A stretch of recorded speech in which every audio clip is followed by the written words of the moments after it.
A few years ago, I was sitting in a cramped apartment, drowning in debt, and wondering if I'd ever make it out of the mess I had created. I had been chasing the dream of being my own boss for years, jumping from one failed venture to the next. At that point, I had a track record of nothing but broken promises to myself and a steadily growing stack of overdue bills. It all started in my late 20s. I had just left a stable job working as an office manager at a mid-sized company. The pay was decent, and the work was easy enough, but I always felt like something was missing. I had big ambitions and felt trapped by the 9 to 5 grind. I knew there was more out there for me. So, after months of planning and probably a little bit of delusion, I took the plunge into entrepreneurship. My first idea was to open a small local coffee shop. I had no prior experience in the food industry, but I figured that a place with great coffee, a cozy vibe, and some homemade pastries could win over the locals. I spent every penny I had saved up on rent, equipment, and hiring staff. The shop opened with a bit of fanfare, and I thought I was on my way. The reality? It was a disaster. The location I chose was in a busy area, but the foot traffic didn't match the demand I had hoped for. People didn't seem interested in my pastries, and the coffee didn't stand out enough to create a loyal customer base.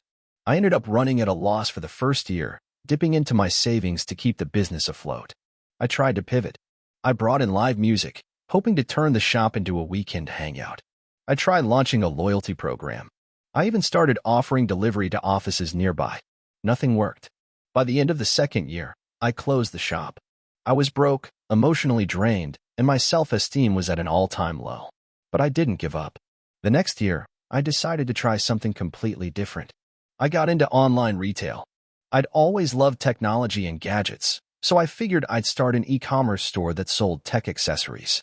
The low overhead of an online business appealed to me, and I believed I had the skills to market it.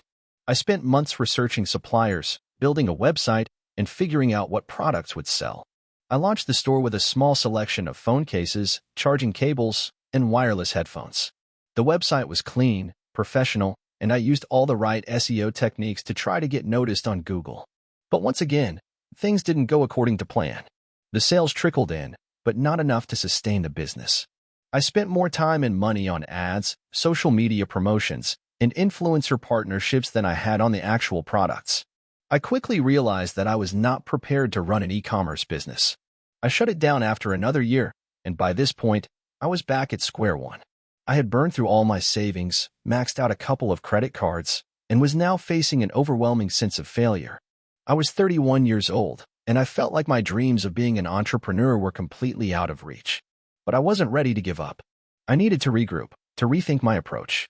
I realized that I had been trying to fit square pegs into round holes, chasing trends and business models without considering what I actually enjoyed or where I had strengths. So, I took a break for a few months. I focused on getting my finances in order, paying off as much debt as I could, and doing something I hadn't done in a while, reading. One evening, as I was reading a book about marketing, a thought hit me. Why not start something that directly aligned with my interests? Instead of focusing on trends or what I thought would make money, why not dive into a field I was genuinely passionate about? I had always been fascinated by health and wellness, particularly fitness. I had spent years experimenting with different diets, fitness regimens, and meditation techniques to manage stress. I thought, maybe there's a niche I could fill in this space. That's when the idea for my third business came to me, a fitness coaching platform. It would combine personalized workout plans, diet advice, and mindfulness techniques.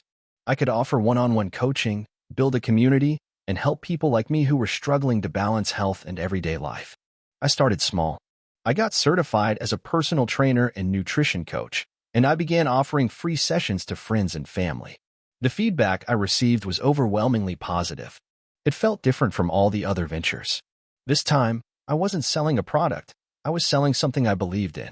I had a real connection to the mission, and I could see the impact I was making on people's lives.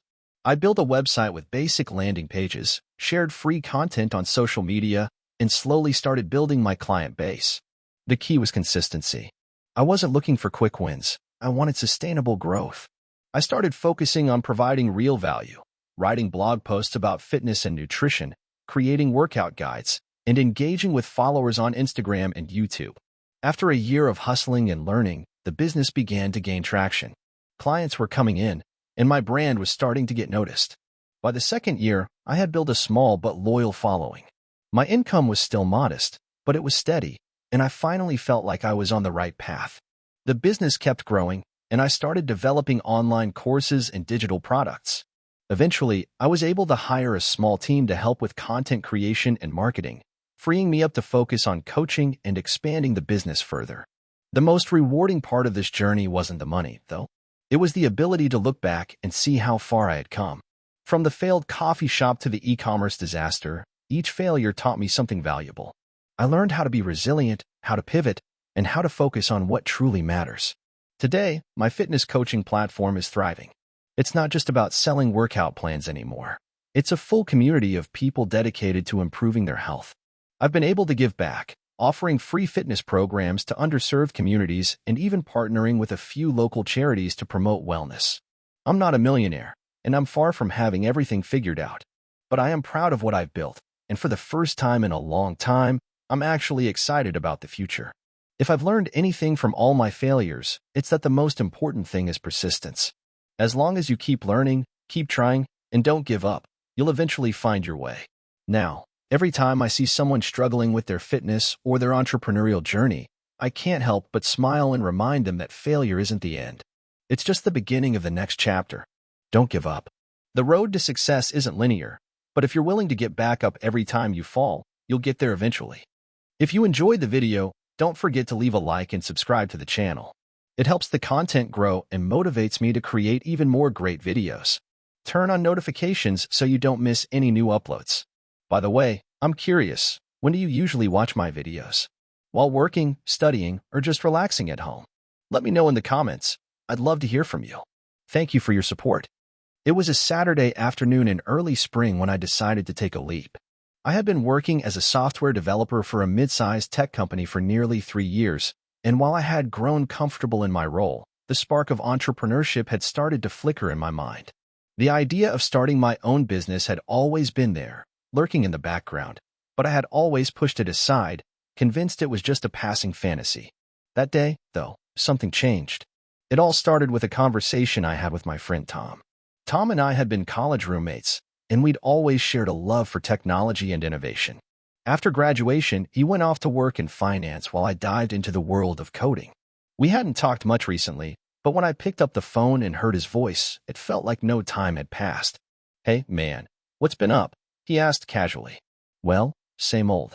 Work's fine, but I've been feeling like I'm stuck in a rut," I replied, feeling the familiar weight of dissatisfaction. "I think about starting something on my own, but I don't know where to begin." Tom was quick to respond. "Honestly, I've been thinking the same thing. You're a developer, right? I'm sure there's something we could build together. You know how much we always wanted to create something big." That comment struck a chord with me. Tom and I had spent countless hours in college dreaming about launching a tech startup, but like most people, we simply let those dreams fade into the background as life took over. Still, his words reignited a spark I hadn't realized had gone out. "I don't know, man. It's easier said than done. What would we even create?" I asked, more out of habit than genuine doubt. He was quiet for a moment before responding. "I've been thinking about how many people have trouble keeping track of their finances. I don't just mean budgeting. I'm talking about all the subscriptions people sign up for without realizing. I bet a lot of people would love an easy way to track their subscriptions and manage them." I mulled over his idea. It seemed simple enough, yet clever. Subscription services were a big deal, and more people were signing up for them every day. Netflix, Spotify, Amazon, and 100 other niche services. It was easy to lose track of everything, especially with so many small, recurring payments stacking up. At the same time, most people didn't want a complex tool for personal finance management. They just needed something straightforward. "What if we built an app that helped people track their subscriptions?" I said, my voice tinged with excitement as the idea began to form in my mind. "We could make it simple, clean, and automate the tracking part." Tom sounded just as enthusiastic. "That's what I'm thinking. We could use some basic AI to analyze bank statements and automatically categorize subscriptions. People could cancel or manage everything in one place. We could even add features to remind users when their trial periods are about to end, or when a price hike is coming." That was it. In that moment, I knew this was the project I had been waiting for. I had the technical skills to bring it to life, and Tom's experience in finance and business could help us figure out the monetization strategy and scale the app. We didn't waste time. Over the next few days, we started hashing out ideas, sketching wireframes, and discussing what our MVP, minimum viable product, would look like. Tom was instrumental in refining the concept. We both knew we wanted it to be incredibly user-friendly, even for people who weren't tech-savvy. As a developer, I dove straight into the back end, setting up the database and figuring out how to securely pull transaction data from users' bank accounts. Within a month, we had a rough prototype. It wasn't much, but it worked. It could scan your bank account for recurring charges and categorize them. We had built a basic subscription tracker that could alert you when your next payment was due. At that point, the product felt real, and that was both thrilling and terrifying.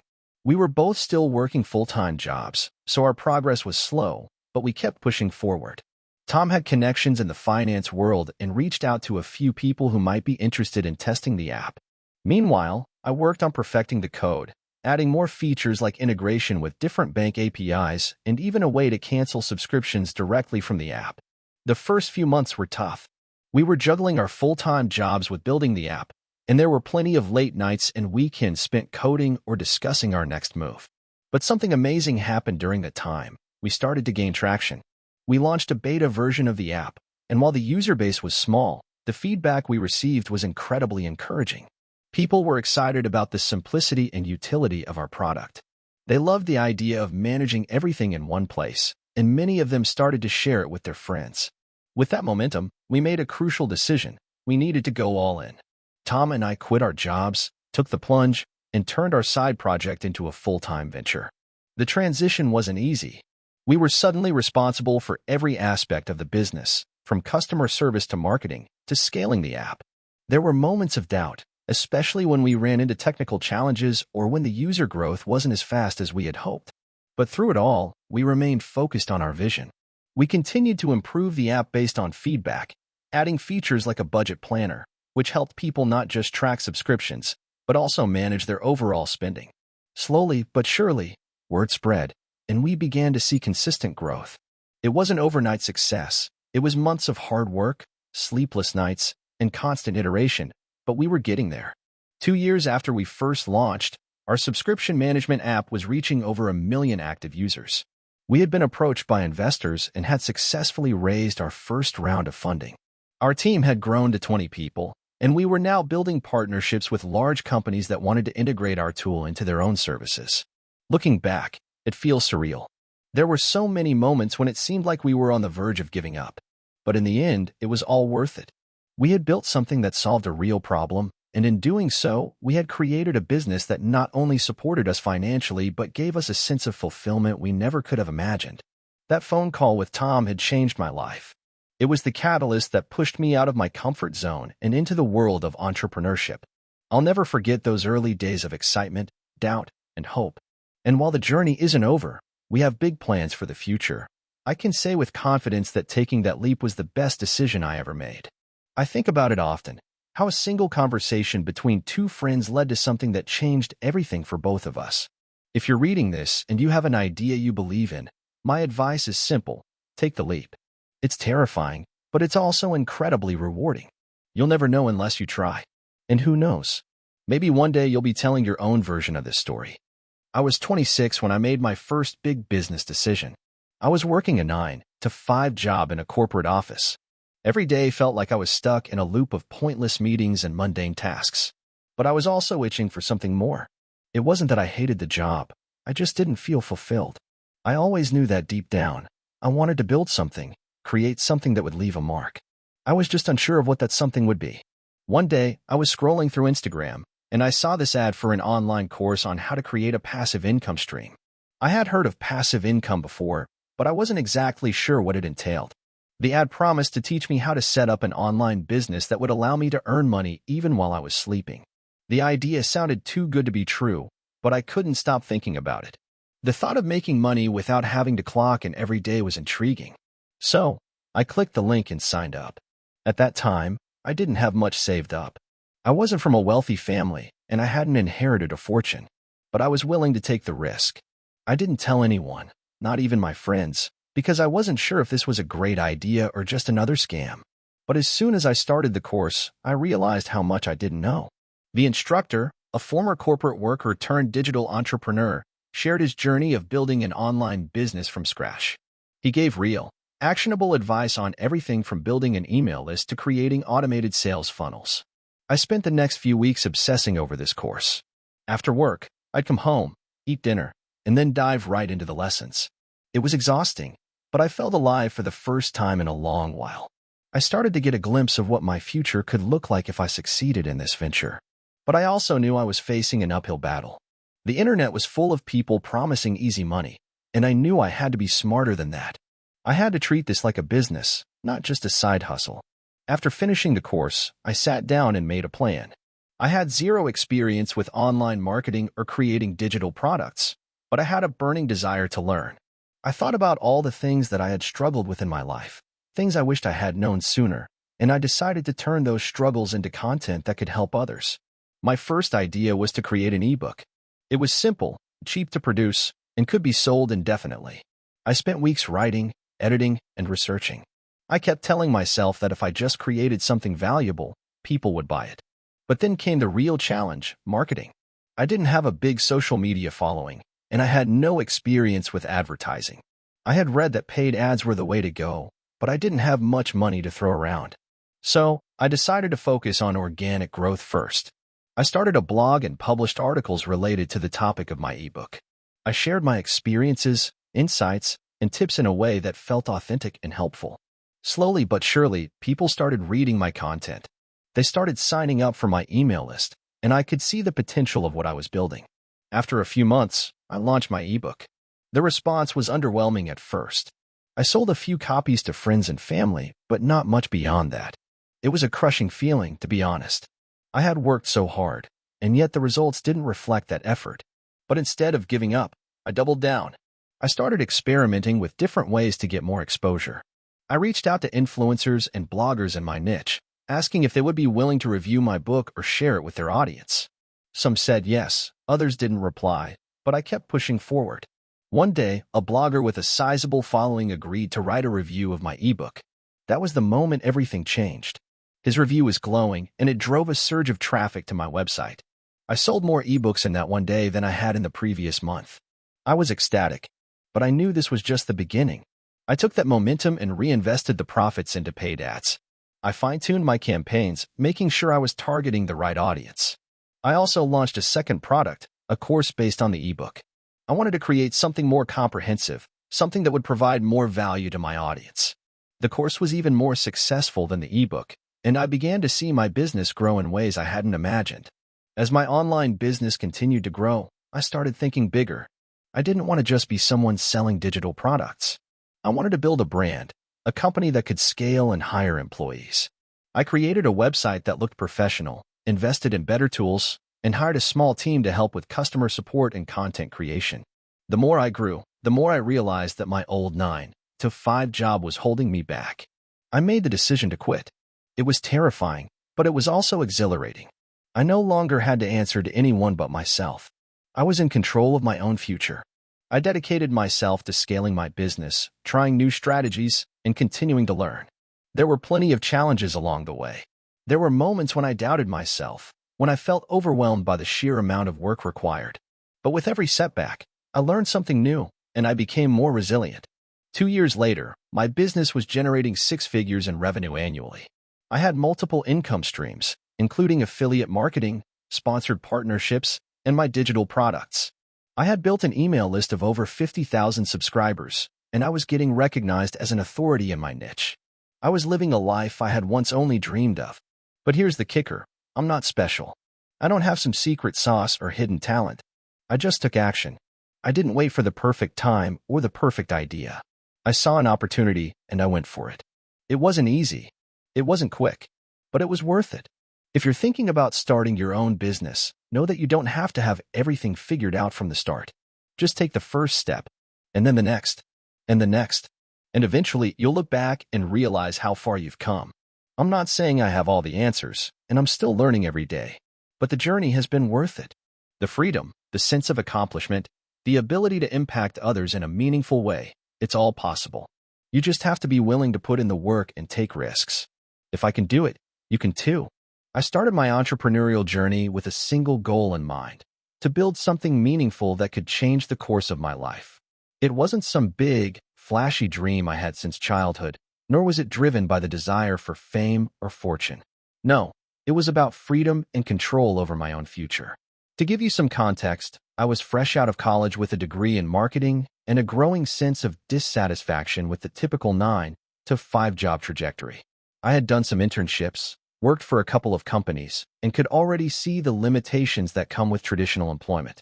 I knew there had to be a different way to live and work. But at that point, I had no clear idea of what my path should be.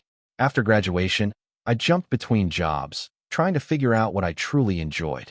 There were periods of working in sales, doing customer service, and even managing a few digital marketing campaigns. But no matter where I went, the spark wasn't there. I felt like I was just another cog in the machine, doing work that had no real meaning or impact. So, I made the decision to dive into entrepreneurship. The idea of owning my own business, of not being dependent on someone else's decisions, was appealing. But honestly, I had no clue where to start. I decided to create a digital marketing agency. It seemed like a safe bet. I knew the industry, had some knowledge of social media marketing, and figured I could leverage those skills to offer services to small businesses. The problem was, I didn't know how to get my first client. So, I started by building a website, making a few social media profiles, and offering free consultations to local businesses. For the first few months, it was tough. I was working from my bedroom, often staying up late trying to improve my website, craft better proposals, and learn more about digital marketing strategies. I cold called businesses, sent countless emails, and even met with a few people in person, all while getting little to no response. The rejection hurt, but I kept going. The alternative was just to settle for the life I didn't want, and that was unacceptable to me. One day, I got my first real break. It was a small restaurant in my area that had an outdated website and wasn't using social media to promote itself. I offered them a low-cost deal to improve their online presence, and they agreed. It wasn't much, but it was something. I worked tirelessly to improve their online visibility, optimize their social media pages, and design a new website for them. It paid off. Within a month, their traffic increased, and their sales started seeing growth. They were happy, and I was ecstatic. This small win gave me the confidence to keep going. That first success led to more referrals and clients. Slowly, I started building a reputation for myself. I still remember how nervous I was for each new pitch, but I knew that I had to keep pushing forward. I focused on creating results for my clients, and that's how my agency grew. By the end of my first year, I had a steady stream of clients, and I was able to hire a couple of part-time employees to help with the workload. But even then, I knew I couldn't stay in the same place forever. I wanted more. A few years into running the agency, I realized that scaling a service-based business was incredibly challenging. The more clients I took on, the more I had to work, and I hit a ceiling. I needed to diversify, and I began looking into product-based businesses. I had the idea of creating a subscription box service that delivered curated marketing resources to small business owners. Everything from templates to guides to tools that could help them grow their own businesses. I was excited, but I also knew I was stepping into uncharted territory. I had no experience with physical products or supply chains. My agency was fully digital, so the thought of managing inventory and dealing with logistics felt daunting. But I couldn't ignore the potential of creating a recurring revenue stream. So, I did what I always did. I researched and took the leap. Starting the subscription box business was a completely different animal. It wasn't just about marketing or sales anymore. It was about operations, product sourcing, and customer fulfillment. The first few months were chaotic. I spent hours on calls with suppliers, trying to find the right products, and designing the box that would appeal to my target audience. I built a separate website for the subscription service, created social media accounts, and launched a crowdfunding campaign to raise funds.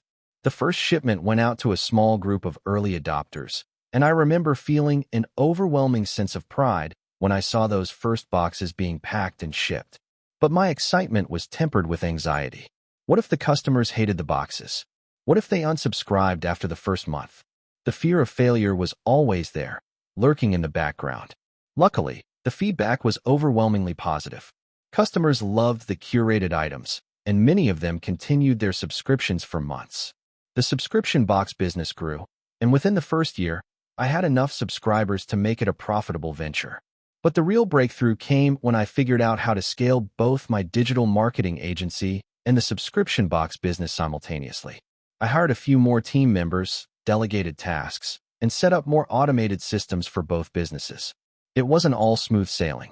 I faced setbacks, including product delays, customer complaints, and moments of burnout, but I never let them stop me. I learned that the key to running a successful business wasn't about avoiding mistakes. It was about how you handle them when they inevitably happen. Fast forward to today, and I'm managing a small portfolio of businesses. I still run the digital marketing agency, but it's grown into a team of 15 people, and I no longer work directly with clients on a day-to-day basis. The subscription box business has become a reliable source of passive income, and I've ventured into other product-based businesses as well. I now have the luxury of working on projects that excite me, knowing that I have the freedom to make decisions that align with my values. Looking back, I can't believe how far I've come. There were so many moments when I questioned whether I was doing the right thing, whether this path was the right one for me. But every small success and every failure was a lesson that brought me closer to where I am today. The one thing I've learned throughout this journey is that entrepreneurship is not a straight line. It's a winding road with twists, turns, and a lot of unknowns. But if you're willing to put in the work, embrace the uncertainty, and keep learning from every experience, the rewards are worth it. I'm still growing, still learning, and still chasing that feeling of building something meaningful, not just for myself, but for others. And that, to me, is what entrepreneurship is all about. I never set out to be an entrepreneur. In fact, the idea of starting a business was the furthest thing from my mind. I was just a regular guy with a 9-to-5 job, living in a small apartment in a big city. I had a decent salary, a steady routine, and thought I had it all figured out. But sometimes, life has a way of throwing curveballs that lead to unexpected opportunities. My story begins back in 2017. I was working as a marketing manager at a mid-sized tech company. I was doing fine at my job, nothing spectacular, but I was comfortable. I had a routine that I liked. Wake up, go to work, come home, repeat. I wasn't unhappy, but I wasn't exactly thrilled either. The company I worked for had recently undergone some significant changes, and morale was lower than usual. The leadership team was restructuring, and people were being moved around in a way that didn't sit right with a lot of us. One of the changes that hit close to home was that our team was assigned a new manager. Now, this wasn't an ordinary manager. This guy had a way of motivating people that felt like a mix of corporate jargon and personal attacks. At first, I tried to be optimistic. Maybe he was just trying to make a name for himself. But as time went on, it became clear that his leadership style was all about micromanaging and creating an environment of constant stress. One morning, after another brutal meeting where my manager tore into our entire team for not hitting targets, I reached a breaking point. I remember walking back to my desk, feeling this overwhelming sense of frustration, and I thought, why am I putting up with this? It wasn't just the manager, it was the whole system, the endless meetings, the lack of recognition, and the feeling that no matter how hard I worked, I was just another cog in the machine. That day, I made a decision. I wasn't going to wait for a change at the company. I was going to make a change in my life. I had no clue what that change would look like, but I was determined to figure it out. Now, this is where things get interesting. About a week after that moment of frustration, I bumped into an old college friend at a coffee shop. Her name was Sarah, and we hadn't spoken in years. Sarah had always been the entrepreneurial type, the one who would talk about starting businesses and taking risks while the rest of us were content with our safe, stable jobs. At the time, I thought she was a little crazy, who would leave a steady paycheck to dive into the unknown. But when we started talking that day, I realized something. Sarah wasn't just talking about her dream anymore. She was living it. She had recently started a small online business selling handmade, eco-friendly products. It wasn't making millions, but it was growing, and she was passionate about it. She was glowing with excitement, and I could see the difference between her and the stressed-out employees at my company. She was living life on her own terms. Over coffee, we discussed everything: her journey, the ups, the downs, and how she'd taken the leap to leave her job and go full-time into her business. She told me that the hardest part was just taking that first step. Once you do that, it's all about figuring things out as you go, she said. It was an eye-opener for me. Sarah wasn't some unicorn who had everything figured out. She was just someone who decided to take a risk and make a change. We spent hours talking about the challenges of running a business and the freedom it gave her. She told me that she had her fair share of sleepless nights and moments of doubt, but in the end, it was worth it. It made me think, what if I could do something like that? The very next day, I started researching. I didn't know exactly what I wanted to do yet, but I knew I needed to find something that would give me that same excitement Sarah had. After countless hours of reading articles, watching videos, and listening to podcasts, I stumbled across a niche that piqued my interest: sustainable products. The more I read, the more I realized how big the market was becoming for eco-friendly goods, and how many people were willing to pay a little extra for products that were better for the environment. I figured, why not? I had no prior experience in product development or manufacturing, but I knew marketing, and that's what I could leverage. So I started small. I found a supplier who made sustainable products like bamboo toothbrushes, reusable shopping bags, and biodegradable phone cases. I built a website, created social media accounts, and started running ads. The first few weeks were slow, really slow. I barely made any sales, and I questioned my decision. But then, something unexpected happened. A couple of people left positive reviews on my site, and word started to spread. The growth was slow, but it was steady. By the end of the first year, I had enough of a customer base to quit my day job.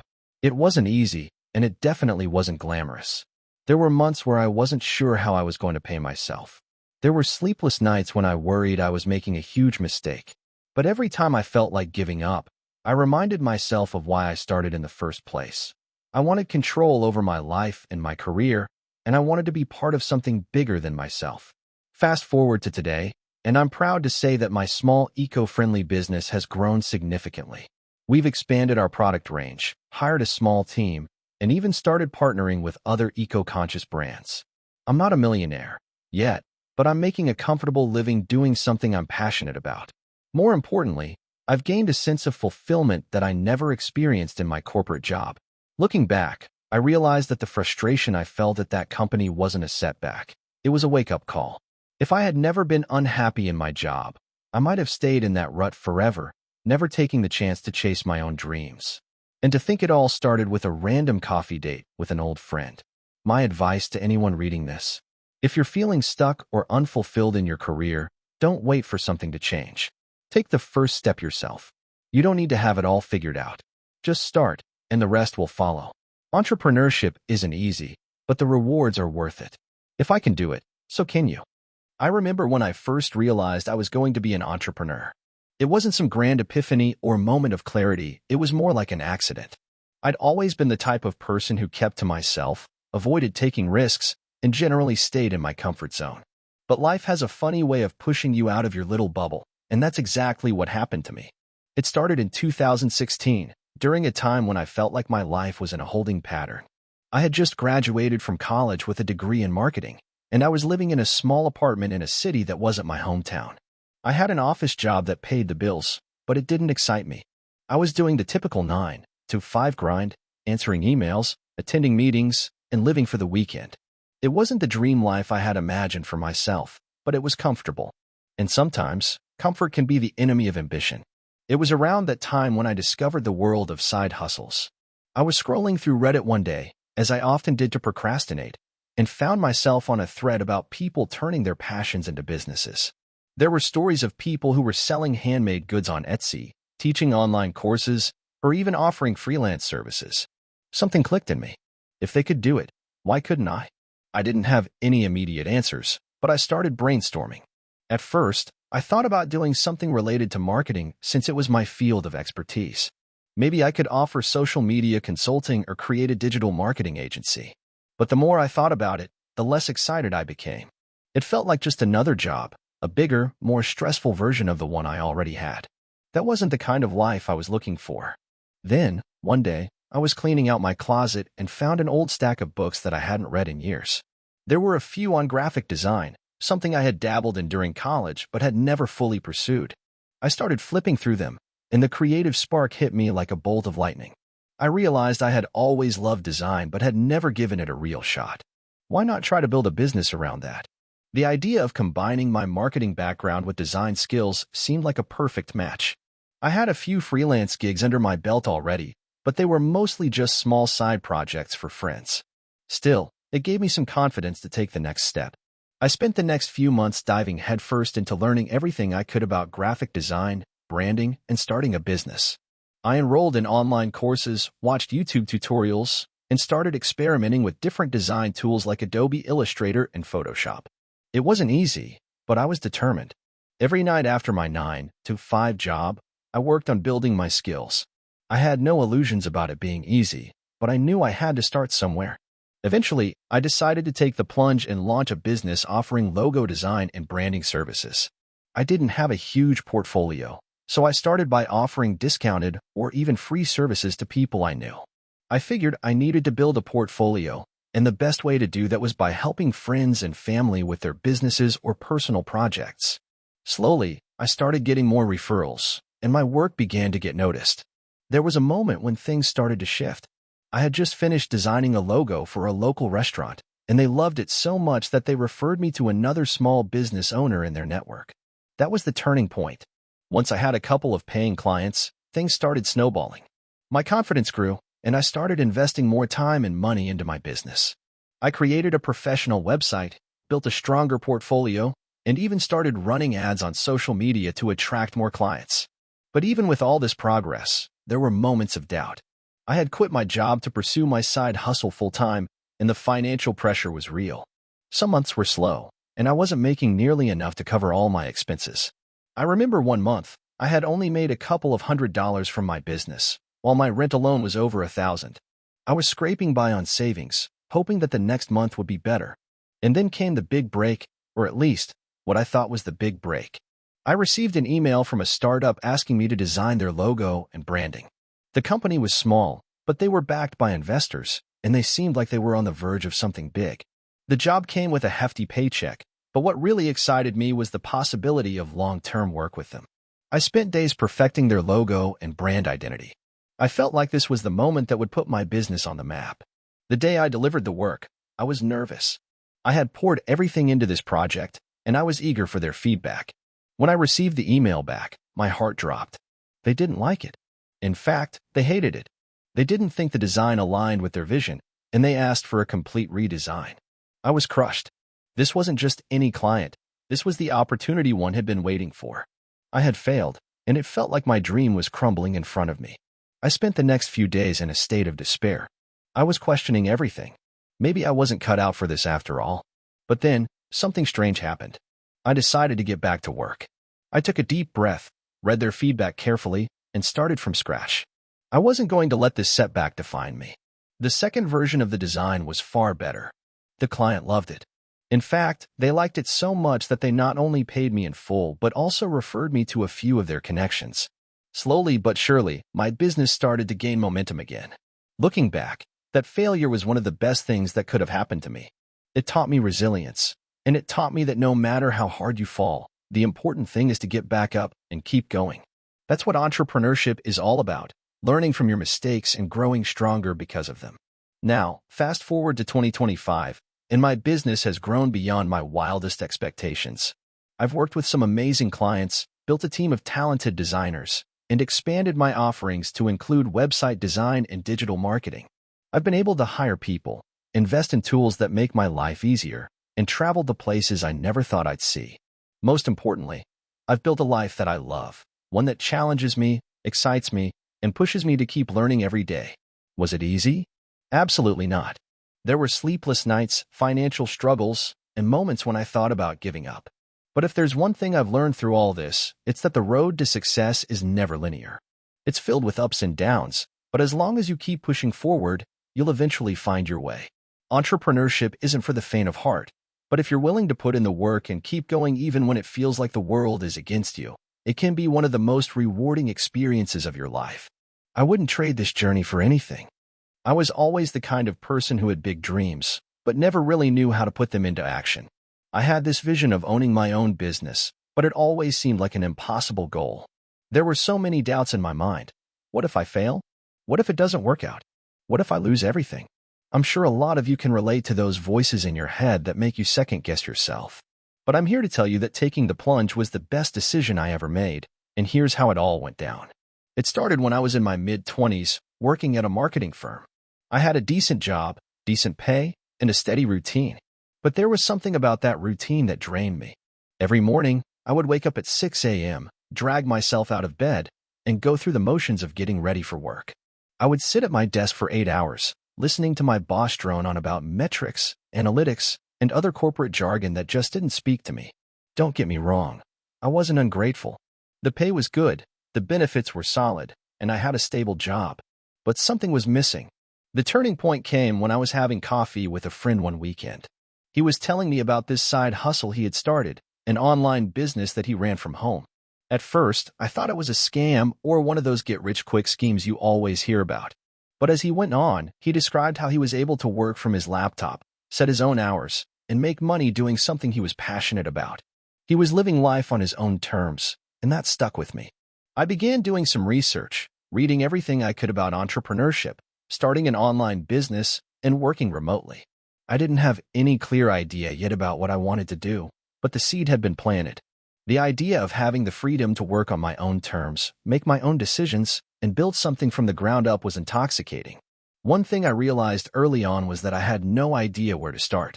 I didn't have any specific skills that I could immediately monetize. Sure, I was good at marketing and writing, but what could I offer to the world that would make me stand out? What product or service could I provide that would solve a real problem for people? So, I began to dig deeper. I started talking to people in different industries, asking about the problems they faced in their businesses, what frustrations they had with the products and services available to them, and where they felt the market was lacking. Through these conversations, I began to notice a recurring theme. Many small business owners struggled to market themselves online, and they didn't have the time or expertise to handle it effectively. That's when the idea hit me. I could help these businesses by offering affordable digital marketing services. I had experience in the field, and I knew there was a demand for it. But there was still one major hurdle. I didn't have any clients. I didn't have a portfolio. I didn't have any proven success stories. But I wasn't going to let that stop me. I decided to take the leap, even if it meant starting from scratch. I created a simple website, set up social media accounts, and began reaching out to local businesses in my area. I offered my services for free, just to build up a portfolio and gain some experience. It was tough at first. A lot of businesses weren't interested, and some didn't even respond to my messages. But I kept pushing. Finally, I landed my first client. It was a small local coffee shop that wanted to improve its online presence. I was thrilled, but also terrified. I had never managed a real marketing campaign for a client before. I wasn't sure if I could deliver the results they were expecting, but I knew that this was my shot, and I wasn't going to waste it. I worked day and night, creating social media posts, optimizing their website, running Facebook ads, and implementing a basic SEO strategy. I kept in constant contact with the coffee shop owner, making sure they were happy with the progress. Slowly but surely, we started seeing results. More customers were coming in, their social media following was growing, and they were getting more positive reviews online. It wasn't long before word spread, and I started getting more inquiries from other local businesses. I kept refining my skills and building my portfolio. As my client base grew, so did my confidence. I started charging for my services, and eventually, I was able to quit my day job. That was one of the scariest moments of my life, leaving behind the security of a steady paycheck and diving headfirst into the unknown. But looking back, it was one of the best decisions I've ever made. Now, I run a successful digital marketing agency, and I've been able to hire a small team to help with the workload. We work with businesses of all sizes, from local mom-and-pop shops to larger e-commerce brands. It's not always easy. There are days when I'm overwhelmed with work or when a campaign doesn't go as planned. But the freedom I have, the ability to create something of my own, and the satisfaction of helping other businesses succeed make it all worth it. If there's one thing I've learned from this journey, it's that there will always be obstacles, doubts, and moments of uncertainty.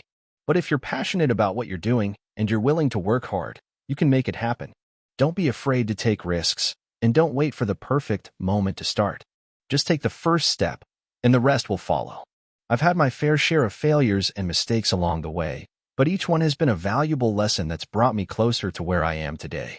I still have big dreams for the future, and I'm constantly learning and adapting. But I can honestly say that starting my own business has been the most rewarding experience of my life. So, to anyone out there who's on the fence about starting their own business, go for it. It's not going to be easy, but it will be worth it.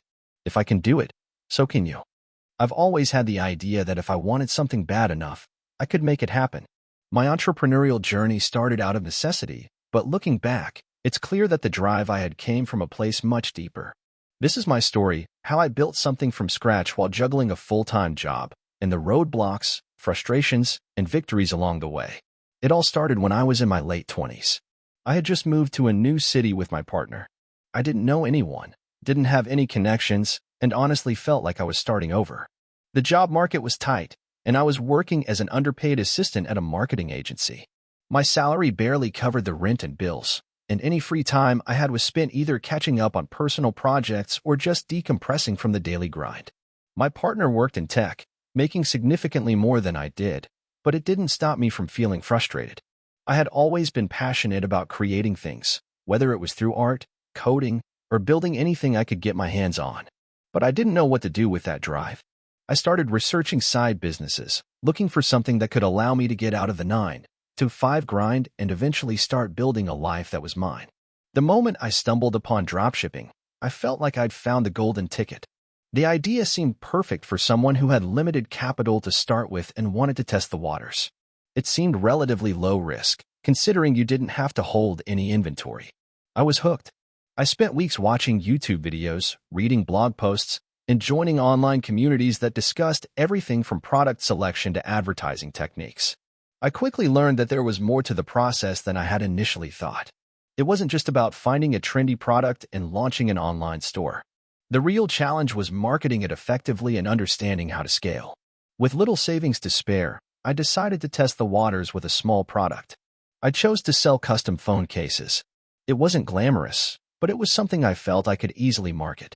I spent around $200 setting up a Shopify store, designing a basic logo, and finding a supplier on AliExpress who would ship the cases directly to customers. I thought I'd nailed it.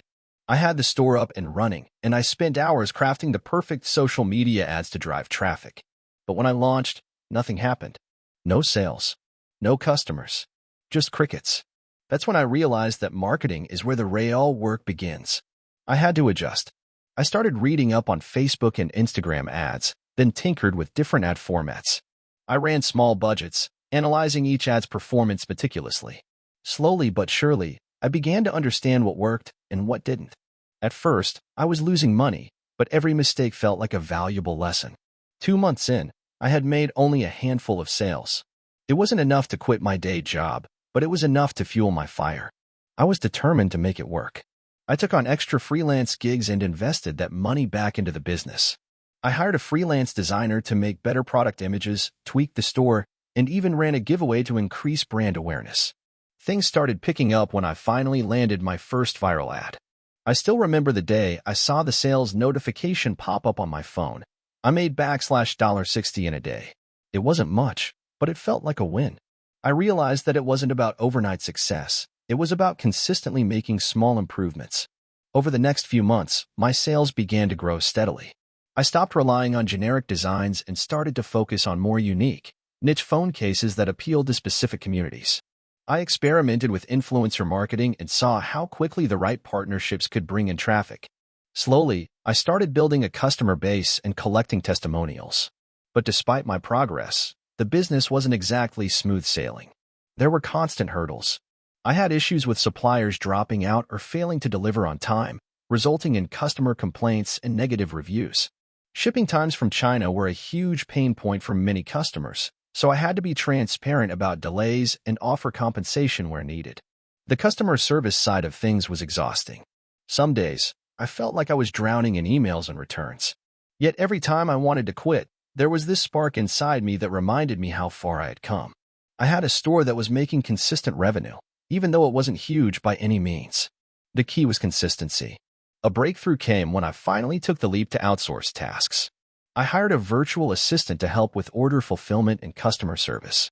It freed up my time to focus on more important aspects of the business, like scaling, marketing, and product development.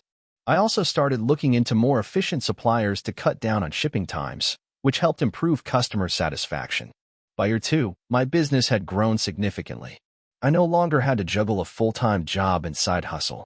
I was making enough to support myself, pay my bills, and reinvest in the business. I even hired a small team to help with the marketing and design. Things were starting to take shape. But the road to success wasn't without its speed bumps. Just as my business began to gain momentum, Facebook and Instagram started tightening their ad policies. One of my ad accounts got banned for a seemingly minor violation, which felt like a punch in the gut. I had to pivot to new ad platforms, learn about SEO, and try different tactics to drive traffic. There were days when I felt overwhelmed and lost, but I kept pushing forward. Over time, the business became more automated, and I gained better control over the growth. I moved from dropshipping to holding my own inventory and began building a brand beyond just phone cases. I launched accessories, custom products, and even collaborated with small artists and creators to offer limited edition designs. 3 years later, my small side hustle was no longer a side hustle, it was my full-time business. I'd created a brand that people recognized, and the lessons I had learned along the way were priceless. I learned that entrepreneurship wasn't about luck or instant success. It was about perseverance, learning from mistakes, and finding ways to adapt. Looking back, I'm grateful for every challenge I faced. The sleepless nights, the failures, the self-doubt, each of those moments taught me something. Now, I'm working on my next project, leveraging what I've learned to build something even bigger. The truth is, entrepreneurship isn't a linear path. You can't predict what's going to happen or when the big breakthrough will come. What I've learned is that the best entrepreneurs are the ones who keep going, even when things get tough. They keep learning, adapting, and evolving. And in the end, it's not about the destination, it's about the journey. Hey, friends, if you enjoy this content, don't forget to like the video and share your thoughts in the comments. We really want to know what you like and what can be improved. What do you think of the video? Are there any topics you'd like to see in future videos? Your feedback really helps us get better. Thanks for being with us. A few years ago, I was in a pretty dark place. I was 28, stuck in a dead-end job, living paycheck to paycheck, and honestly, I had no idea what I was doing with my life. Every day felt like the same monotonous grind. I worked as an entry-level marketing assistant at a small agency, where I did everything from managing social media accounts to writing content for clients who often treated us like we were disposable. My pay was low, and the company culture was toxic. The worst part? I had been there for 5 years. 5 years of my life that I'll never get back. I had always dreamed of starting my own business. Since high school, I had an itch to create something from nothing, to be my own boss, and to escape the cycle of working for someone else. But I had no real plan.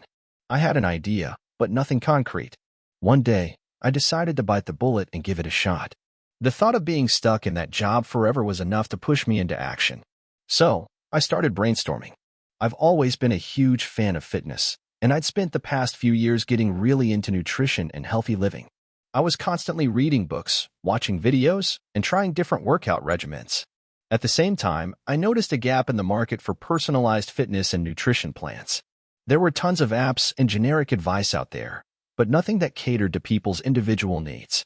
That's when the idea for a fitness coaching business hit me. I could create custom meal plans and workout regimens tailored to each person's unique goals and offer it all online. The first few months were brutal.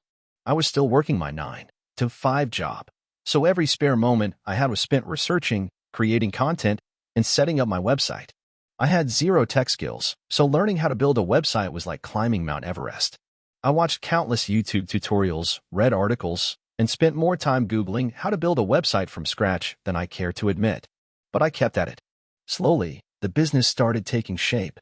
I named it Fit Fusion Coaching and put up a simple website with a contact form and a few blog posts about fitness and nutrition. It wasn't much, but it was a start. The biggest hurdle was overcoming my self-doubt. I was scared to put myself out there. What if no one wanted my service? What if I wasn't good enough? But I had this nagging feeling that if I didn't try, I would always wonder what could have been. So, I pushed through the fear and started reaching out to people on social media, offering free advice and tips. I created a couple of free downloadable workout templates, shared them on Instagram, and slowly started building an audience. To my surprise, people started responding. At first, it was just a few likes and comments here and there, but then I got a message from a guy who wanted to hire me as his coach. He had seen one of my posts about meal prepping and wanted a personalized plan. I was ecstatic. I had no idea what I was doing, but I knew I could figure it out.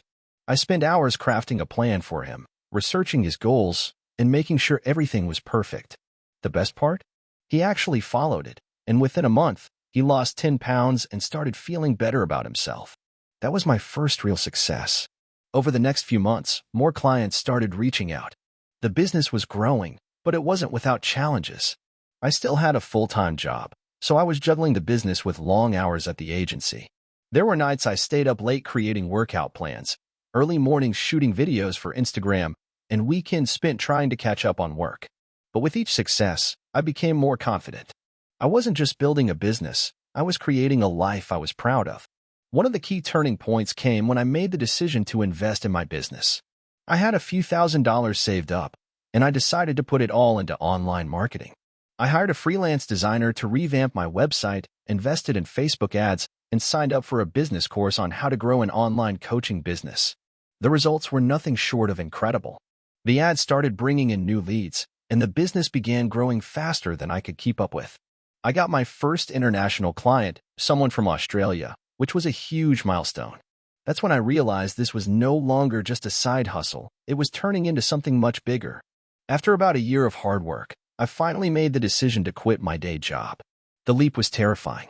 I had no idea how I was going to make ends meet, but I was making more money from my business than I had ever made at my 9 to 5, and I knew if I didn't take the risk, I'd always regret it. So I handed in my resignation and took the plunge full-time into my business. The transition wasn't smooth. There were months of uncertainty, of doubt creeping in again, of wondering if I had made the right choice. But the more I put into my business, the more it gave back. I hired a virtual assistant to help with administrative tasks, which freed up my time to focus on growing the business. I started offering group coaching programs, which allowed me to scale my business without burning out. I even created an online course for people who wanted to learn how to build their own fitness coaching businesses, teaching them everything from creating a website to marketing and client management.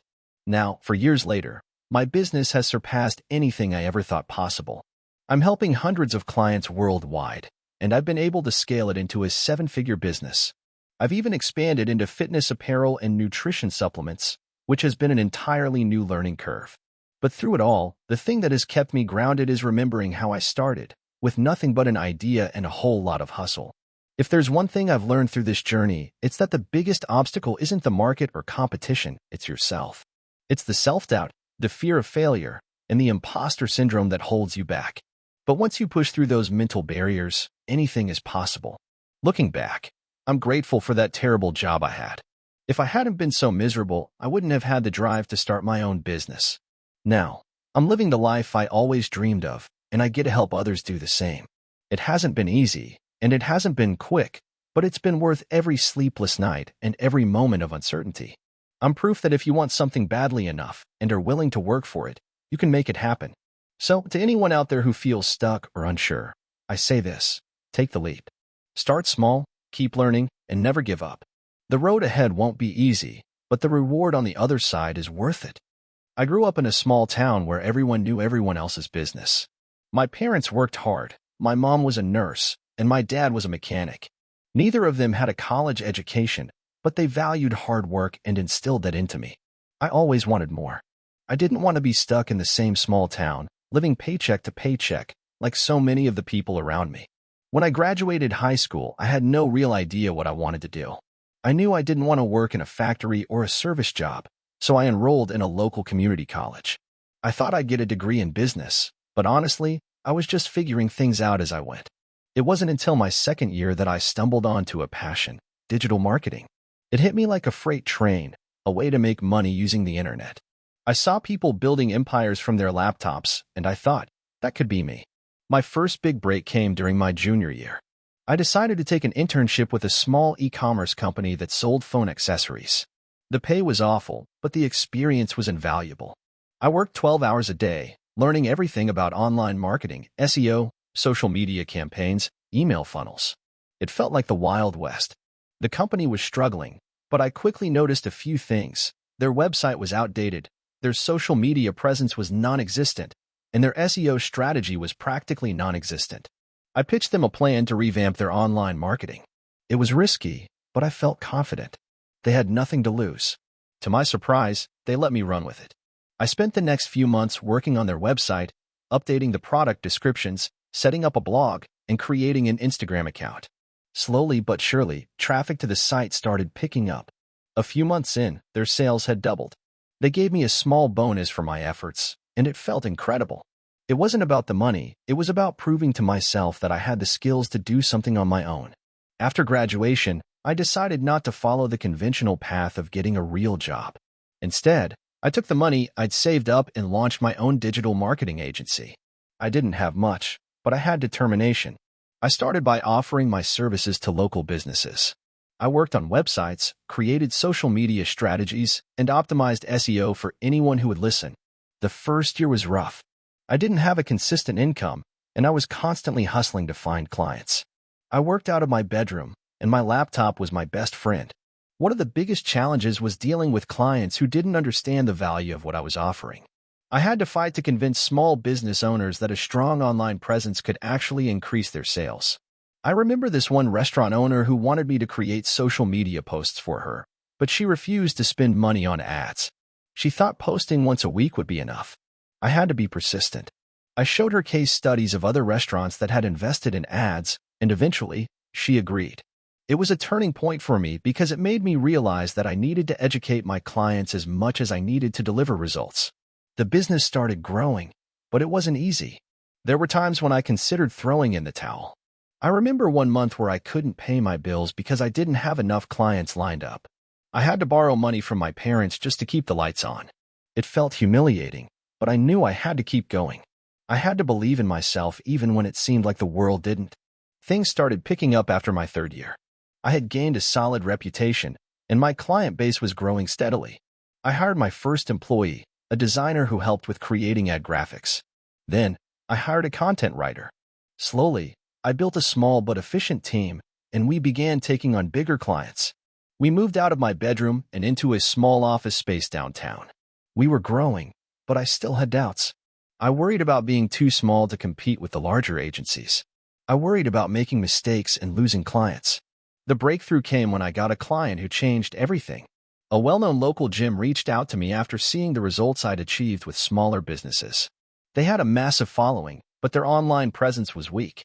They were still using outdated marketing strategies and had no clear branding. I saw an opportunity. I pitched them a full rebrand, a complete overhaul of their website, and a social media campaign that would engage their audience in new and creative ways. The gym took a leap of faith and signed on. I worked with my team around the clock to make it happen. The results were unbelievable. Within 3 months, their memberships had increased by 50%. They saw a huge spike in online engagement, and their brand became one of the most talked about in the fitness community.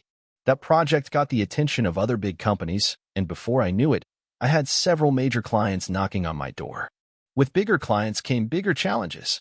I had to learn to scale my operations, handle the pressure, and keep my team motivated. I invested in tools and technology that could streamline our work, and I built systems to ensure we could handle the workload without compromising on quality. I also became more strategic in the way I pitched clients. No longer was I just offering marketing services, I was offering partnerships. I wanted to be seen as an integral part of their growth, not just a vendor. Fast forward to today, and my agency is thriving. We've worked with companies in various industries, from fitness and fashion to tech and finance. I've expanded the team to 20 full-time employees, and we've gone from making 6 figures in revenue to 7 figures. But it's not just about the money. It's about creating something that matters. I've created a company culture that values creativity, collaboration, and growth. I've seen people come into the company with no experience and grow into full-fledged marketers, designers, and project managers. There's nothing more rewarding than that. When I look back on my journey, it's surreal. There were so many moments when I thought I wasn't going to make it. I could have easily gone down the path of getting a safe job and settling for a comfortable life. But I didn't. I kept pushing, kept learning, and kept believing that I could make it. Entrepreneurship is not for the faint of heart. It's full of uncertainty, risks, and failures. But if you have the passion, the drive, and the willingness to learn from your mistakes, it can also be one of the most rewarding experiences of your life. I'm not done yet. I've learned that success is a journey, not a destination. There's always more to achieve, more to learn, and more people to help along the way. I'm excited to see where this journey takes me next. I started my journey as an entrepreneur a few years ago, and looking back, it's been a wild ride. I never expected the highs and lows, the moments of triumph mixed with complete desperation, and certainly never expected the massive amount of learning I would have to do along the way. But through it all, I've learned invaluable lessons, and if you're reading this as someone thinking of starting a business, here's a peek at what it was like for me. It all started when I was working a dead-end job in corporate America. I was stuck in an office cubicle from 9 to 5, working for a company I didn't care about, doing work that didn't excite me, and getting paid just enough to keep me from leaving. I didn't hate the job, but I didn't love it either. There was no passion, no sense of purpose, and that slowly drained me. I used to dream of escaping the 9 to 5 grind, creating something of my own, building something that would make a difference and hopefully make me wealthy. But, like many people, I didn't know where to start. I knew I had a few skills, graphic design, writing, and a passion for tech, but no real understanding of what it would take to create a successful business. One day, I stumbled across an article about how some people were making money online through content creation and digital products. It was like a light bulb went off. I thought, what if I could create something of value online? A product that would help others and generate income? That's when I decided to start a business, and I would soon realize that jumping in without any real plan was both exciting and terrifying. I started by building a simple website. The idea was to sell ebooks and online courses mainly focused on graphic design and marketing. I'd learned a lot of things on my own over the years and figured there were probably others out there who would benefit from the same information. So, I wrote an ebook. It took a while, far longer than I anticipated. I thought it would be a weekend project, but life had other plans. After weeks of research, writing, editing, and formatting, the ebook was finally ready. Then came the next hurdle. I had no audience. I realized that building something people wanted was only half the battle. I didn't have a large following on social media, no blog, no email list, nothing. How would I reach potential customers? I spent hours researching marketing strategies and learning about social media ads, email campaigns, and content marketing. The first few weeks were incredibly frustrating. My website was live, my ebook was for sale, but the sales? Non-existent. I tried Facebook ads, Instagram ads, Google ads, nothing seemed to work. I quickly ran out of money because I wasn't targeting the right people. My ads were getting views, but no one was buying. My bank account was shrinking, and the stress was mounting. I was ready to give up, but something kept me going. I realized that this wasn't going to be a quick win. I needed to learn more. I needed to adjust my approach. I spent hours each day watching YouTube videos and reading blog posts about digital marketing. I learned about SEO, the importance of content creation, and how building a genuine relationship with your audience could lead to long-term success. I started slow. Instead of paying for ads, I began focusing on organic growth through content marketing. I wrote blog posts about design and marketing tips, shared them on LinkedIn and Instagram, and slowly started gaining followers. I offered free value in exchange for emails, and over time, I built an email list. I wasn't selling anything yet, but I was building trust with my audience. Then, a breakthrough came. I decided to host a free webinar on how to start a graphic design business. I wasn't sure if anyone would show up, but I thought it would be a good way to add value and connect with my audience. To my surprise, over 100 people attended, and many of them were asking about my ebook and whether they could purchase my course. I sold my first course that day, and it felt like a huge win. It wasn't much, just a few $100s, but it was proof that my idea could work. From there, things began to pick up. I reinvested the money from my first sales into better ads and created more content. I added a blog to my site, created more free resources, and continued to grow my email list. Slowly but surely, sales began to increase. Each month was a little better than the last, but it wasn't all smooth sailing. In the second year of my business, I decided to take it to the next level. I hired a small team to help with content creation, customer support, and marketing. I expanded my product line and started offering more advanced courses. But managing a team brought a whole new set of challenges. As the business grew, I found myself doing less of the work I loved and more of the work I hated: management, emails, finances. It was overwhelming. One day, I realized I had forgotten the original reason I started the business in the first place: to create something I was passionate about, not just to make money. So, I reevaluated everything. I scaled back on some projects, reduced my team, and focused on the aspects of the business that I truly enjoyed. I streamlined my operations and focused on delivering quality content to my audience. That decision changed everything for me. I felt more in control and more aligned with my initial vision. Fast forward to today, and I'm running a six-figure business with a loyal customer base. It hasn't been easy, but it's been worth it. Along the way, I've learned some key lessons. 1. Start small and build gradually. Don't expect to make a fortune overnight. Building a business takes time, and there will be a lot of trial and error. Start small, learn from your mistakes, and keep moving forward. 2. Learn constantly. The business world is always changing. You need to keep learning and adapting. Whether it's marketing, product development, or customer service, staying updated on trends and new technologies is essential. 3. Know your audience. Understand who your customers are, what they want, and how you can help them. Building a genuine relationship with your audience is more important than simply selling to them. 4. Don't be afraid to pivot. If something isn't working, don't be afraid to change direction. The ability to pivot quickly is one of the most important skills you can have as an entrepreneur. 5. Take care of yourself. Entrepreneurship can be exhausting, both mentally and physically. Make sure you're taking care of yourself and your mental health. It's a marathon, not a sprint. 6. Failure is part of the journey. You will fail at things. But each failure is an opportunity to learn and improve. Embrace it. Don't fear it. To anyone thinking of starting their own business, don't be discouraged by the challenges. It's not going to be easy, and there will be times when you want to quit. But if you stay focused, keep learning, and adapt as you go, you'll eventually find success. Keep pushing, and remember that every setback is just a lesson in disguise. You've got this. I was 25 years old, sitting in a coffee shop, scrolling through Instagram, and feeling frustrated with the lack of progress in my life. I just dropped out of college, spent a few years bouncing between dead-end jobs, and felt like I was stuck in a rut. It was the classic quarter-life crisis scenario, and I had no idea what I was doing with my life. I had always dreamed of starting my own business, but the fear of failure and the uncertainty of how to start paralyzed me. That was until one day when I stumbled upon a random Instagram post that would change everything. The post was about a guy who had started his own online business selling handmade leather wallets. He wasn't a millionaire or anything, but he seemed to be making a decent living, and that was enough to ignite something in me. I started researching how he did it, watching YouTube videos, reading blogs, and learning about e-commerce. I was overwhelmed, but the more I learned, the more confident I became that I could do it too. The idea that anyone, even someone like me, could build something from scratch was an addictive thought. I was ready to take the plunge. I had zero experience with e-commerce, zero capital to invest, and zero connections in the business world.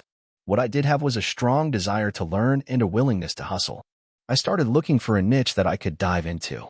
After weeks of research, I decided to go with a completely different angle than the usual product-based business, custom socks. It sounds crazy, right? But it was a product I was genuinely passionate about, and there was something about the idea of creating a brand around something so simple and personal that felt exciting. I could create designs that reflected people's personalities, interests, and humor. The next step was figuring out how to actually make this business work. I had no design skills, so I hired a freelance graphic designer off Fiverr to help create my logo and a few sock designs. I also spent hours on YouTube learning about how to set up an online store. Shopify seemed like the best option, so I paid for a subscription, and within a week, I had my very first online store set up. It wasn't anything fancy, just a clean and simple website with a few products listed. But then came the real problem. How was I going to get people to visit my site? I had no social media following, no money for ads, and no clue how to market my product.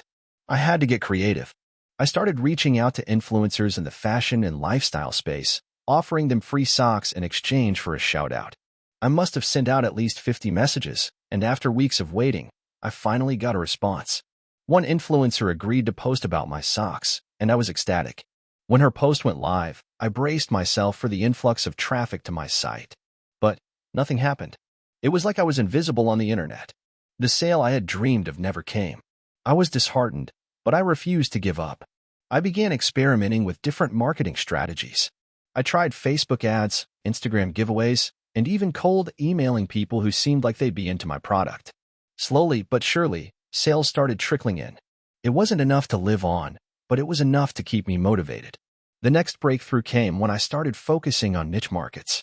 I realized that people love to show off their personalities through their socks. So, I began creating socks with unique designs targeting specific groups: gamers, dog lovers, musicians, and even people who loved obscure memes. Each new design I released seemed to hit the mark with a particular community. My sales started growing, and I began reinvesting the profits into more inventory and more marketing.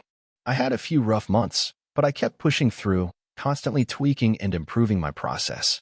As my business grew, so did the challenges. I had to learn how to handle customer service, manage inventory, and figure out shipping logistics. I started hiring a small team to help with different tasks. I found a warehouse where I could store the products, and I partnered with a reliable shipping company to ensure fast delivery times. By the time I was 28, I had a full-fledged business running. We were offering dozens of unique sock designs, and sales were skyrocketing. I was finally able to quit my day job and focus on my business full-time.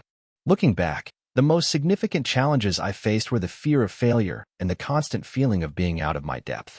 There were days when I was ready to throw in the towel, days when I didn't know how to fix a problem or where to go next. But every time I hit a roadblock, I reminded myself that I had made it this far by figuring things out on my own. There was no blueprint for success, no guaranteed formula. But if I kept learning and adapting, I could figure it out. Now, at 30, my company is doing well. We've expanded our product line to include custom t-shirts, hoodies, and accessories. We've partnered with some big-name influencers and brands, and our website is getting thousands of visitors every day. My revenue has grown exponentially, and I'm in a position where I'm able to give back by offering paid internships to aspiring entrepreneurs who want to learn the ropes. I'm not a billionaire or even close, but I've built a business that gives me the freedom to live life on my terms. I've learned that success isn't about having everything figured out from the start. It's about starting with an idea, putting in the work, and being willing to fail and learn from those failures. Entrepreneurship isn't glamorous, and it's not always easy. But for me, it's been the most fulfilling journey of my life. What I would tell anyone who's thinking about starting their own business is simple: just start. It's easy to get stuck in analysis paralysis, constantly planning and trying to make everything perfect. But nothing is perfect, and you'll never have everything figured out. You just have to take the leap, trust yourself, and keep going when things get tough. You'll learn, you'll fail, and you'll get back up again. That's the reality of being an entrepreneur. It's messy, it's hard, but it's also incredibly rewarding. At the end of the day, I'm proud of what I've built, and I'm even prouder of the person I've become in the process. The 25-year-old who was sitting in that coffee shop, scrolling through Instagram, feels like a completely different person. And that's the best part of this journey, knowing that no matter where you start, with enough grit and determination, you can build something amazing. It all started when I was 23 years old. I had just graduated from college with a degree in marketing, but like many recent graduates, I had no clue what I wanted to do. I had a job lined up at a small digital marketing firm in a city I'd never been to before, but I felt a nagging urge inside me to do something more. I had always been entrepreneurial, selling everything from lemonade to custom t-shirts as a kid, and even tried my hand at a few half-hearted startup ideas during college. But nothing ever stuck. When I moved to the city for my new job, I took to the streets. I spent hours walking around, getting a feel for the area, and seeing what businesses were doing well. As I passed through different neighborhoods, I noticed something interesting. There were a lot of food trucks. In fact, there were so many food trucks, but only a handful were consistently busy. The rest, even though they were located in prime spots, didn't seem to attract much foot traffic. That's when the idea hit me: what if I could help these food truck owners attract more customers? I had marketing experience, a passion for food, and a growing interest in the food truck industry. Why not combine all of those elements to create something unique? It was a long shot, but my gut told me it was worth exploring. So, I started doing some research. The first thing I realized was that many food truck owners weren't marketing themselves effectively. Social media was underutilized, and most of them didn't have a consistent online presence. Some didn't even have websites. It seemed like there was an opportunity to provide a simple solution that could bring more business to these trucks. I pitched the idea to a few food truck owners, offering to create a website and social media profiles for them in exchange for a small fee. To my surprise, a couple of them were interested. The first client I signed was a taco truck named Taco Fusion, which had a loyal but small customer base. We worked together to create a custom website, Instagram, and Facebook page. I also helped them optimize their business hours, locations, and menu online. After a month, Taco Fusion saw a noticeable increase in customers. Their social media posts went viral a few times, thanks to their mouth-watering food photos and user-generated content. The owner was thrilled, and word quickly spread around the local food truck community about my services. I wasn't rich, but I was getting a solid reputation for helping food trucks increase their visibility. I realized this could be the start of something bigger, but things weren't all smooth sailing. My full-time job was still taking up most of my time. I would spend my workday writing marketing reports, creating presentations, and attending meetings, and then after hours, I would work on the food truck business. It was exhausting. At one point, I was managing 5 clients while still working 40 hours a week at my full-time job. I barely had any time for myself, let alone friends or family. I remember having a breakdown one evening.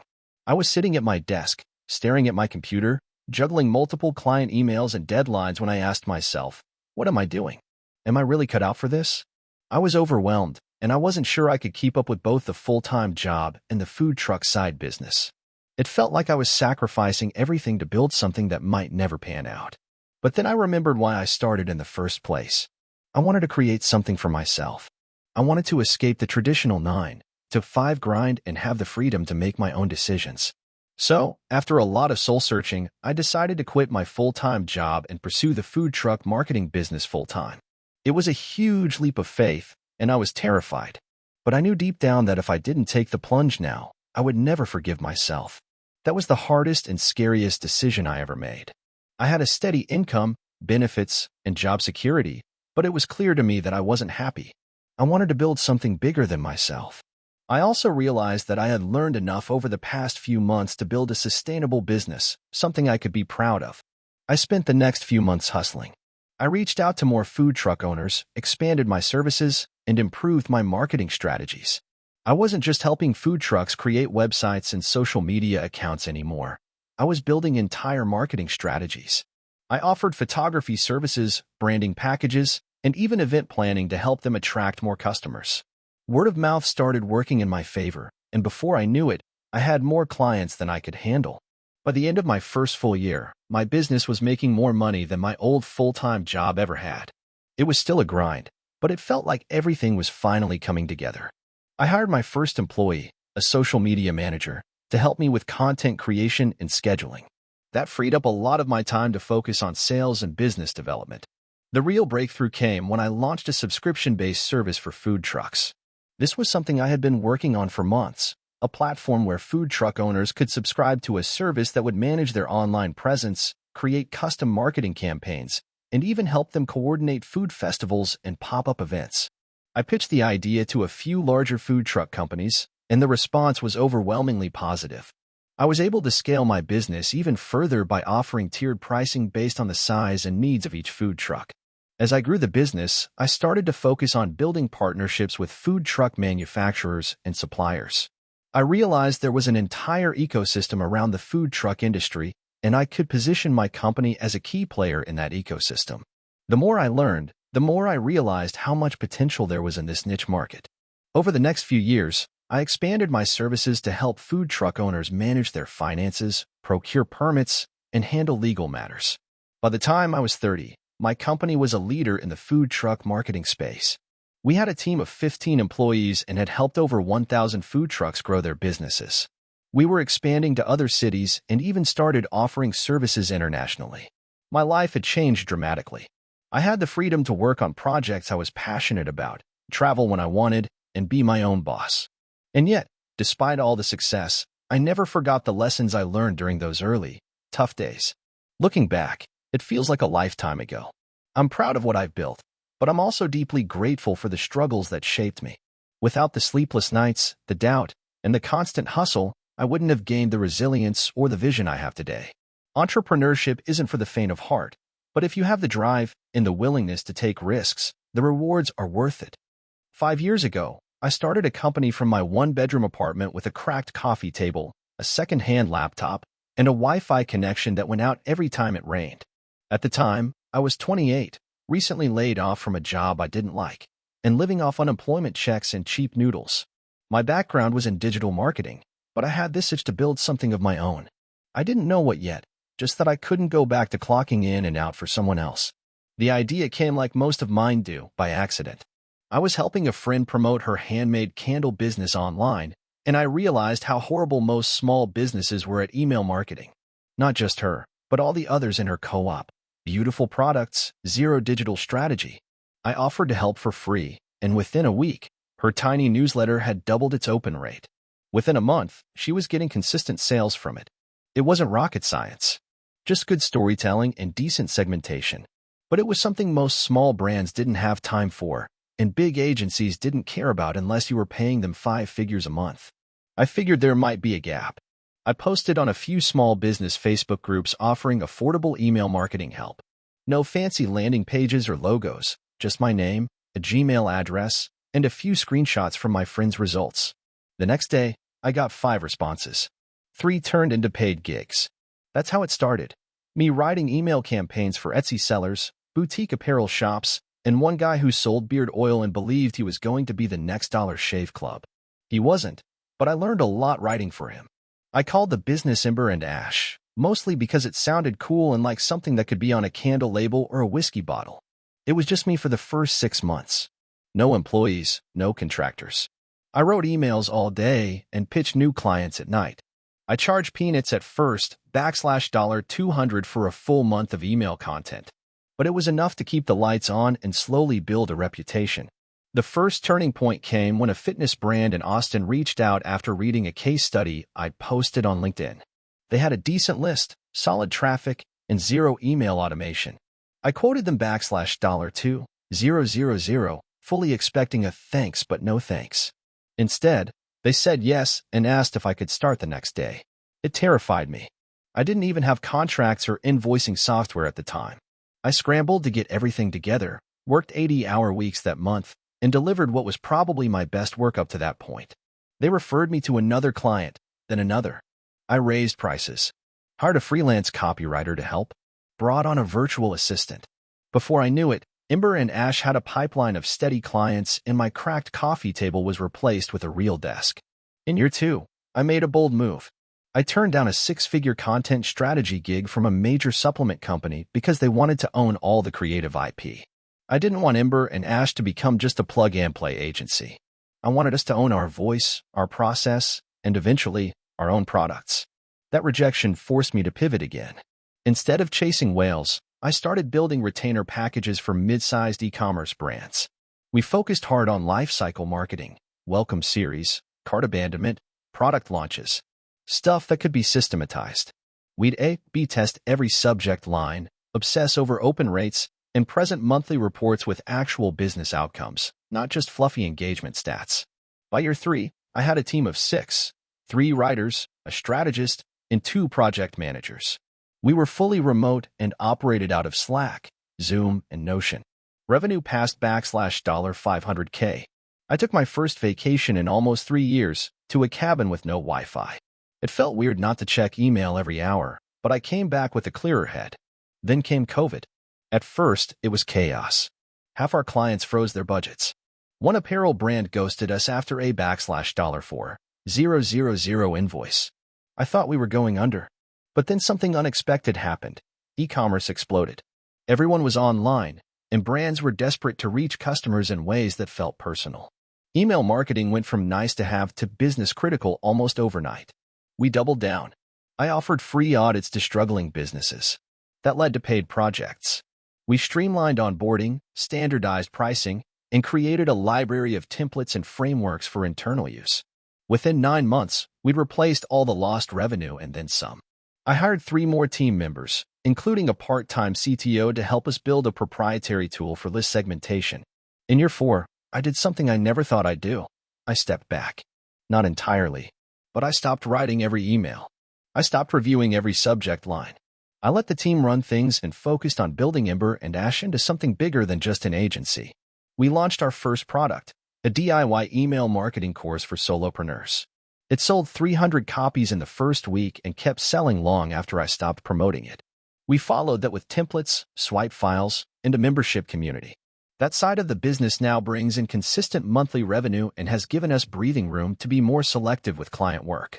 Now in year 5, Ember and Ash is a 7-person company doing over $1M annually.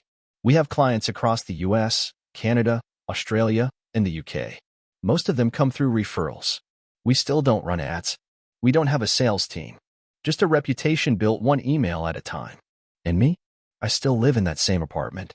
I fixed the coffee table, though. If there's one thing I've learned, it's this. Don't wait for the perfect idea or funding or logo. Start with a problem. Solve it better than anyone else. Listen like crazy. Charge what you're worth. Build systems. And most importantly, know when to get out of your own way. The cracked coffee table days were hard, but they were also the most honest. No fluff. Just hustle, risk, and figuring it out. That's entrepreneurship. I never planned to become an entrepreneur. I was a middle manager at a mid-sized logistics firm, punching in at 8:30 every morning and out at 6. My life was structured, predictable, and utterly uninspiring. At 34, I had a mortgage, 2 kids, and a car that barely passed emissions. I wasn't unhappy, but I wasn't particularly alive either. That changed on a rainy Thursday morning when I got laid off during a video call that lasted all of 7 minutes.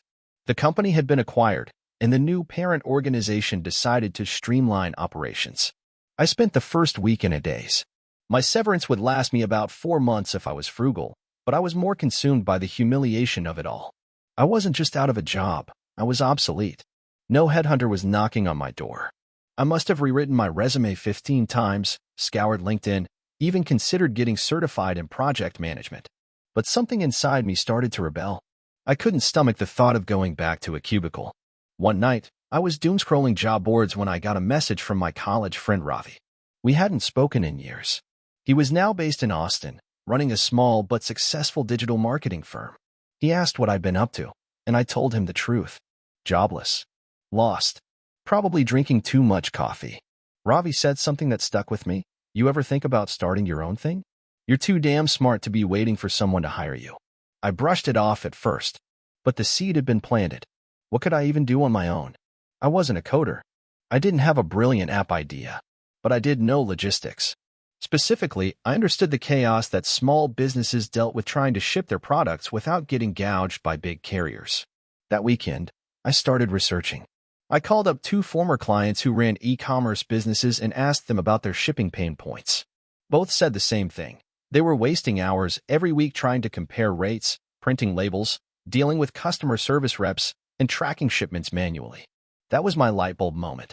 What if I built a platform that simplified the shipping process for small businesses, something that acted as an aggregator of shipping services, negotiated rates on behalf of clients, automated label generation, and tracked shipments in real time?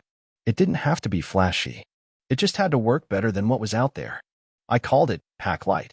I didn't know how to build software, so I went to a couple of local meetups for tech founders, pitched the idea to anyone who'd listen, and eventually found a freelance developer named Nina who agreed to build the MVP for a cut of future revenue. She was sharp, pragmatic, and didn't BS. We clicked immediately. While she worked on the back end, I cold emailed and cold called every small business I could find on Instagram and Etsy. I must have sent over 1,000 messages. Most ignored me. A few replied. 3 agreed to beta test the platform once it was live. Our MVP was rough, ugly, even, but it worked. Users could sign in, connect their store, select from a list of shipping options, print labels, and track everything from a single dashboard. No more bouncing between FedEx, UPS, USPS, and DHL sites. We launched publicly 6 months later. The first real customer was a woman who sold handmade ceramics out of her garage in Oregon. She messaged me a week later saying it had saved her 5 hours and $70 in her first week. That message kept me going for another month. Revenue started slow. I barely made $2,000 in the first 3 months. But by month 6, we were making $5,000. Nina and I kept reinvesting every penny. We added more features, predictive shipping estimates, inventory syncing, basic analytics. I negotiated bulk shipping rates with a few regional carriers and passed the savings on to our users. Things changed dramatically the day one of our users, a boutique food box company, mentioned us in a tweet that went semi-viral. Overnight, we had 500 new signups. The platform groaned under the weight, but it held. By the end of year 1, Pack Lite was clearing $25K in monthly recurring revenue. I still wasn't drawing a salary, but I had options again. I wasn't begging for job interviews anymore. I hired 2 support reps and a second developer. Nina came on full-time. We moved into a tiny office above a dry cleaner. It smelled weird, but it was ours. Then came the pandemic. E-commerce exploded. Every small business suddenly needed a way to ship. Packlight was perfectly positioned. Our user base quadrupled in 3 months. We crashed 3 times in 2 weeks. I barely slept, but we got through it. That year, we hit $1.2 million in revenue. I paid myself for the first time, $40K, and it felt like a fortune. But growth brings complexity. Users wanted integrations with Shopify, WooCommerce, and Square. Bigger clients wanted SLAs. Investors started sniffing around. I had no idea how to handle any of it. We bootstrapped for as long as we could, but when a major competitor offered to buy us out, we panicked. Their offer wasn't huge, around $5 million, but it was life-changing money. Nina wanted to take it. I wasn't sure. We had 30,000 active users. We were solving a real problem. I felt like we weren't done yet. I called Ravi again. He flew out, looked at our books, and said, "You're just getting started. Don't sell your freedom so quickly." I turned the offer down. It was the scariest decision I've ever made. Instead, we raised a small seed round, $800K, from an angel investor who had used our platform for his candle company. He believed in us. We scaled slowly and carefully. We didn't burn cash like a typical startup. We stayed lean, profitable, and weirdly under the radar. Last year, we passed $4 million in ARR. I finally paid off my mortgage. We moved into a real office. Our team is now 22 people across 5 time zones. Sometimes I walk into our Slack workspace and see our support team solving issues before I even know about them. Nina built a machine learning module that predicts delays based on past shipment data. Ravi sits on our advisory board. My kids think I own the internet. I still have imposter syndrome. I still worry it could all fall apart. But I'm no longer afraid of starting from zero, because I know what I can build with nothing but a problem and a reason to solve it. I never thought I'd be the guy who built a 7-figure business from a storage unit. But here we are. Let me rewind a bit. About 6 years ago, I was working at a mid-sized marketing agency in Chicago. I was a junior account manager with a laughable salary and 0 upward mobility. You know the type of job where your biggest highlight of the week is Bagel Fridays and your boss acts like giving you an extra client is a promotion? That was me. I had a degree in communications and student debt big enough to fund a small invasion. Every day I'd walk past this tiny little resale shop that specialized in mid-century furniture. One day I saw a chair in the window I recognized, a vintage Eames lounge knockoff. I knew enough from a college design class to realize that even a replica of that chair could fetch a few $100 online. They had it listed for $90. I bought it on impulse, cleaned it up, listed it on Facebook Marketplace for $350, and it sold within 2 hours. That was the start. The next weekend I hit up a few estate sales. I had $300 left in my checking account and used $120 of it to buy a Danish coffee table, a weird mushroom lamp, and a set of bar stools that looked like they belonged in a Bond villain's penthouse. Sold everything within the week for over $600. Now, if you've ever flipped anything, you know the first few wins feel like magic, like you're seeing through the Matrix. I spent the next 3 months spending every evening driving around Chicagoland in my rusting Civic, going to garage sales, thrift stores, and Craigslist pickups. I made maybe $6,000 total in those 3 months, and I treated myself to a used Ford Transit van with a back seat that smelled like someone died on it. I kept my day job until one afternoon when I missed a client call because I was stuck in traffic with a 6-foot Italian credenza that barely fit in the van. My manager called me into her office and said I needed to reprioritize my commitment. So I did. I quit the next morning.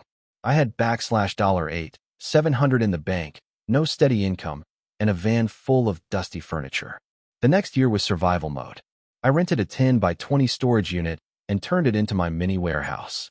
No power, no insulation, but it was cheap and close to my apartment. Every day was a hustle. I'd hit auctions, clean and refinish pieces myself, and list everything on Craigslist, OfferUp, Facebook Marketplace, and eventually eBay and Etsy. Then something unexpected happened. People started asking me to find things for them. One lady wanted a tulip table for her Airbnb. Another couple wanted matching mid-century dressers for their new place. Without realizing it, I was operating more like a boutique sourcing agency than a reseller. So I leaned in. I started an Instagram account called Modular Ghost and posted photos of everything I found, sold, or delivered. I didn't have a strategy at first, just took photos with my phone and wrote weird little captions. Stuff like, "This chair has strong, I just divorced my hedge fund husband, and I'm thriving energy." People liked it. They shared it. Within 6 months, I had 4,000 followers and most of my sales were coming from DMs. I upgraded to a 1,000 square foot warehouse. It was freezing in winter, boiling in summer, but it was mine. I hired my cousin part-time to help with refinishing and delivery, and I finally got a basic Shopify store up. I was selling 20 to 30 pieces a month, averaging $1,000 per sale. The margins were decent. I'd pay $150 $300 for a piece, maybe spend $50 on materials and time, and sell for $800 $200. But scaling wasn't as easy as I'd thought. First, supply dried up. Estate sales became competitive bloodbaths. Everyone and their cousin wanted to flip furniture after a few YouTube videos. My profit per piece started dropping, and I realized I needed to shift again. That's when I made the single most important decision of my business life. I decided to start designing my own pieces. It started small.